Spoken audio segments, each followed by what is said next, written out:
যদি নিজের কথা বলি তাহলে আমার এই নিয়ে অভিযোগ নেই যে জন্মের পরেই আমাকে মা বাবার থেকে দূরে চলে যেতে হলো। আমার এই নিয়েও অভিযোগ নেই যে একজন মামা যিনি ভাগ্নের জন্য নিজের প্রাণও ত্যাগ করতে পারেন, সেই মামাই আমার প্রাণ কেড়ে নেওয়ার জন্য প্রত্যেক সম্ভাব্য প্রচেষ্টা করলেন। এই নিয়ে অভিযোগ নেই যে মহাযোদ্ধা হওয়া সত্ত্বেও আমাকে সারথি হওয়ার চয়ন করতে হলো। বরং আমি কৃতজ্ঞ। মামা যতই আমার প্রাণ কেড়ে নেওয়ার চেষ্টা করুক, আমি নিজের আত্মরক্ষা করতে পেরেছি।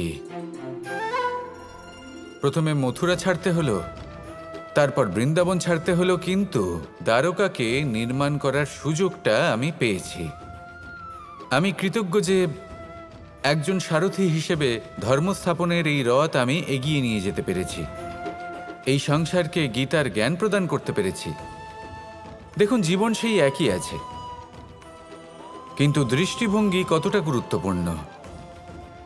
এই অভিযোগ আপনাকে জীবনে বাধা দেবে, দুঃখী করে তুলবে, কিন্তু কৃতজ্ঞতা বোধ সেটা আপনাকে একটা সুযোগ দেবে, সেই জীবনকেই আরও আনন্দের সাথে যাপনের সুযোগ।